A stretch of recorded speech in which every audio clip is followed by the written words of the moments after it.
quase 70 anos, a União Soviética ocultou seus crimes contra a humanidade através de propaganda enganosa. No Brasil, da década de 1960, a mentira comunista, vinda principalmente de Cuba, cooptava milhares de jovens. O impasse político no poder civil ameaçava jogar o país no caos. O povo nas ruas exigia a saída do presidente. João Goulart deixou o país e foi para o Uruguai. O deputado Ranieri Mazzilli, que presidia a Câmara, assumiu a presidência da República e uma junta militar decretou o ato institucional número 1. O governo tinha poder para cassar mandatos, suspender direitos políticos e punir funcionários públicos, além de estabelecer eleição indireta para mandato de presidente da República. Castelo Branco foi eleito pelo Congresso Nacional com 361 votos. Até Juscelino Kubitschek, senador por Goiás, votou no general. A Contra-Revolução de março de 1964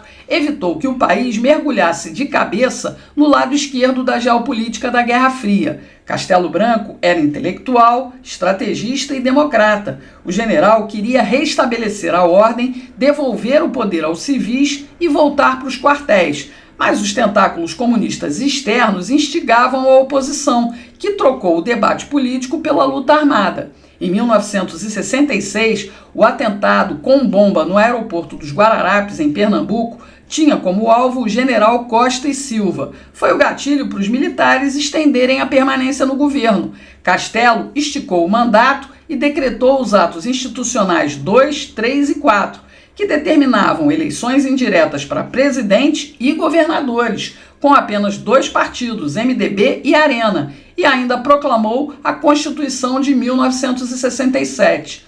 O sucessor de Castelo Branco foi justamente o general Costa e Silva. Os atos subversivos aumentaram. O general Linha Dura reagiu, ganhou poderes que podiam fechar o Congresso, caçar políticos e suprimir direitos e garantias constitucionais individuais. Essas e outras medidas foram impostas por mais um ato institucional. O AI-5 foi decretado dia 13 de dezembro de 1968. Coincidência ou não, no mesmo dia, mês e ano, nasceu em São Paulo uma das personalidades que, na rua, na chuva, na fazenda, os brasileiros costumam adjetivar como criatura ignóbil, asquerosa, maléfica, abjeta, vil, torpe, infame e outros termos indizíveis. Alguém capaz de provocar asco nos colecionadores das figurinhas condenáveis da República Democrática Relativa do Brasil.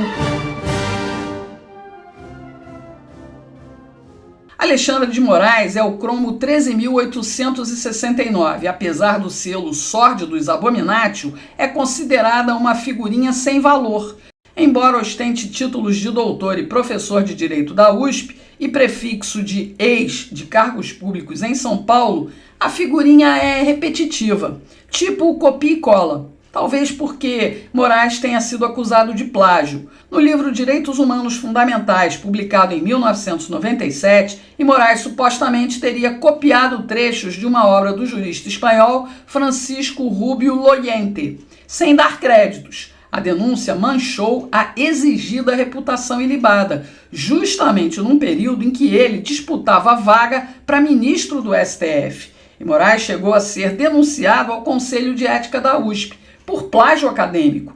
Mas o caso não atrapalhou a aprovação do nome dele no Senado, onde, sabemos, só existem pessoas decentes. Antes de chegar à Corte Suprema, Moraes foi promotor de justiça em São Paulo por toda a década de 90. Ligado ao PSDB, saiu do Ministério Público para ocupar a Secretaria de Justiça do então governador Geraldo Alckmin. No mesmo período, ele acumulou o cargo como presidente da FEBEM. Em 2005, depois de denúncias de tortura e rebeliões, Moraes demitiu funcionários de uma só vez. Uma ação coletiva condenou o governo do estado a pagar 38 milhões de reais em indenizações trabalhistas.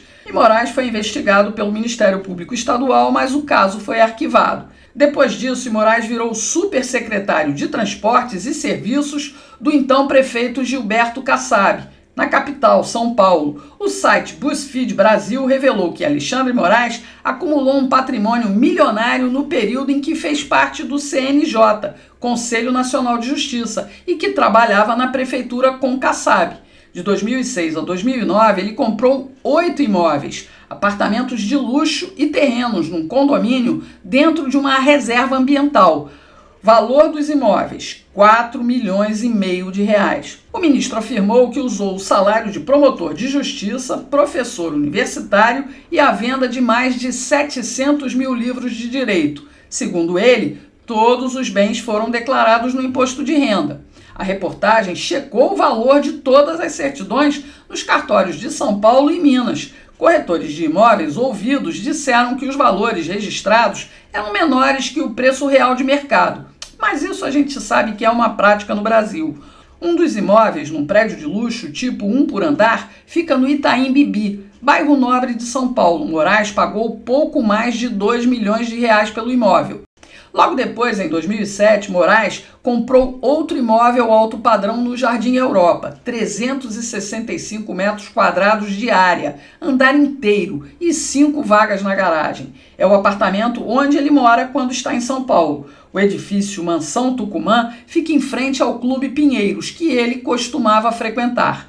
A reportagem diz, abre aspas, preço no papel, R$ 1.820.000. Logo depois, ele comprou na vizinhança onde mora um imóvel de 217 metros quadrados por R$ 850 mil para abrigar o escritório de advocacia. Quando comprou os 2 apartamentos, Alexandre de Moraes recebia um salário de R$ 23.200 no CNJ.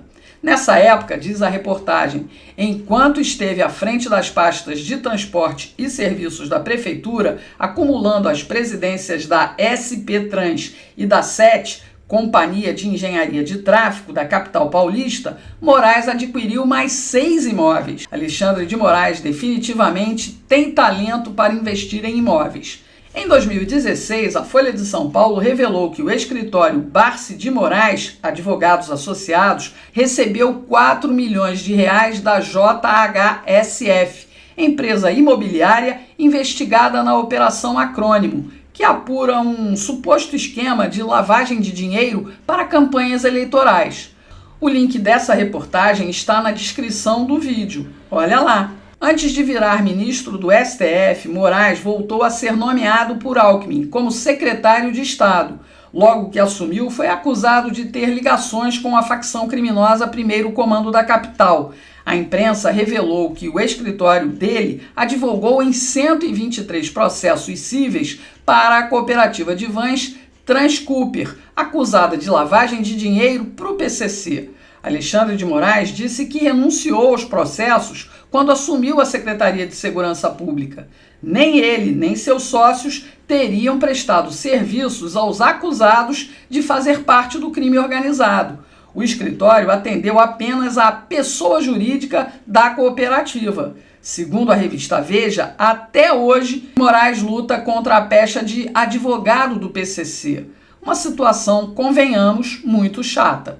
Em 2016, Moraes foi nomeado ministro da Justiça e Segurança Pública de Michel Temer, que virou presidente depois que Dilma foi empichada. Temer se sentia agradecido porque Moraes atuou no caso de estelionato contra Marcela Temer. Clonaram o celular dela, que passou a ser chantageada com ameaças de vazamento de fotos íntimas e áudios de Michel Temer. Parte das conversas entre Marcela e o chantagista até foram publicadas pela Folha de São Paulo, mas a matéria foi censurada. Hackers publicaram as conversas na íntegra, mas os áudios sumiram da internet durante a investigação. O caso foi resolvido e Moraes caiu nas graças de Temer. Quem caiu em desgraça foi o avião que levava o ministro Teori Zavascki, do STF, no auge da Lava Jato. Um desses trágicos e inexplicáveis acidentes aéreos que acontecem no Brasil.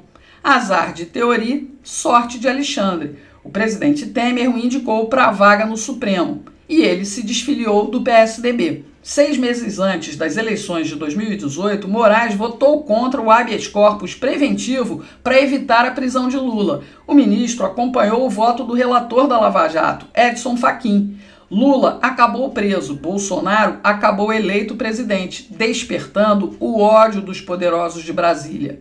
Em 2019, a revista Cruzoé publicou a reportagem O Amigo do Amigo de Meu Pai. Nela, o empresário Marcelo Odebrecht mencionava que Dias Toffoli, quando era advogado-geral da União do governo Lula, montou estratégias para dar legalidade a vários acordos de negócios da Odebrecht com a União.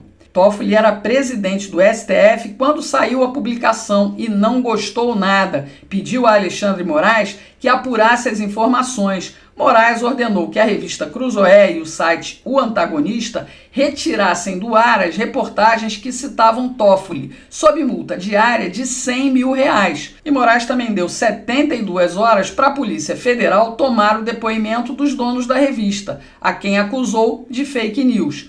Esse foi o embrião para o inquérito do fim do mundo. A censura provocou críticas das principais associações de imprensa e até da ONG Transparência Internacional. A Associação Nacional dos Juízes Federais também entrou na fila para fazer pressão e Moraes revogou a decisão. A reportagem continua disponível no link que está na descrição deste vídeo. A veia autoritária de Moraes saltou novamente quando Bolsonaro, no alto dos direitos constitucionais do cargo de presidente da República, nomeou o delegado Alexandre Ramagem para a Diretoria-Geral da Polícia Federal. O ministro suspendeu a nomeação, alegando que Ramagem era próximo demais da família do presidente. Os militares, conselheiros de Bolsonaro, recomendaram que o presidente acatasse a ordem. Depois disso, Moraes e outros ministros do STF sapatearam, deitaram e rolaram sobre o governo de Bolsonaro. Qualquer decisão do presidente recebia intimação com prazos de até 48 horas para que Bolsonaro se explicasse. Em 2021, o comportamento político de Moraes, travestido de supostas decisões jurídicas, promoveu até prisão de quem tem direito constitucional a dizer o que pensa. Bolsonaro quis dar um basta, protocolou um pedido de impeachment de Alexandre Moraes, mas Rodrigo Pacheco, presidente do Senado, tem urticária quando o assunto é esse. E o povo brasileiro, que vive querendo ver o diabo se dar mal, ficou a ver navios. A vingança da toga foi milimetricamente pensada. Impedir a reeleição que parecia fácil para Bolsonaro foi um exercício de grande esforço para o sistema. E Moraes e seus pares de toga tinham a estratégia. Mesmo com Lula preso, a mídia continuava a divulgar pesquisas dizendo que só o Molusco podia vencer Bolsonaro. Mas como, se ele estava preso? Fácil, um arranjo entre ministros do Supremo anulou todas as ações da Lava Jato que condenaram e prenderam os envolvidos no maior escândalo de corrupção da história do Brasil depois do Mensalão. Políticos, empresários, funcionários da Petrobras e Lula tiveram as condenações em 3 instâncias anuladas. Todo mundo foi solto, não porque eram inocentes, mas porque os inquéritos do Ministério Público Federal receberam algumas orientações do então juiz Sérgio Moro, que foi considerado pelos probos do STF um juiz parcial. Com Lula de volta ao tabuleiro, bastava ao TSE jogar. Glenn Greenwald, o mesmo jornalista que divulgou mensagens informais trocadas no WhatsApp entre procuradores e o juiz Moro, usadas como justificativa para anular as provas contra corruptos, reapareceu. Ele mostrou uma nova leva de mensagens, 6 gigas de informações trocadas informalmente entre o principal juiz assessor de Moraes no STF e um assessor de Moraes enquanto era presidente no Tribunal Superior Eleitoral, em 2022. Os dois discutem como cumprir as ordens do ministro que pedia provas para juntar ao inquérito do fim do mundo, aquele que não tem prazo para acabar. Não importava como, mas que eles usassem a criatividade para encontrar provas contra desafetos políticos e também jornalísticos de Moraes. Tudo serviria para fundamentar decisões no inquérito secreto que é usado para calar os adversários da democracia, desde ordens para desmonetização das redes sociais e censura até prisão. Então, a campanha de Bolsonaro foi totalmente cerceada pelo TSE de Barroso e Moraes. A derrota gerou insatisfação entre uns poucos que se recusavam a aceitar a volta dos corruptos ao poder. A frustração empurrou os desavisados para uma armadilha em praça pública. Mesmo aqueles que não depredaram nada no dia 8 de janeiro foram punidos, condenados a 14, 15, 17 anos de prisão. Alguns até morreram sem direito ao devido processo legal. Gente que não participou do suposto golpe de Estado. Tudo em nome da democracia, a rainha apodrecida que dorme em nossas casas. Gostou desse conteúdo? Então curta, comente e compartilhe. Se inscreva no canal e clique no sininho para você ficar sabendo quando tem vídeo novo no ar. Eu preciso também dizer que eu só conto com a sua ajuda. Eu não tenho monetização aqui nessa plataforma. Se você puder me ajudar, contribua com qualquer valor no Pix na conta do meu irmão Marco Aurélio. Por que na conta do seu irmão, Regina? Porque eu acabei de explicar, eu já tive uma série de complicações aqui na plataforma e também na justiça. E eu preciso continuar trabalhando. Se você quer continuar recebendo meu conteúdo, me dá uma força. Eu te agradeço de coração. Até a próxima, pessoal.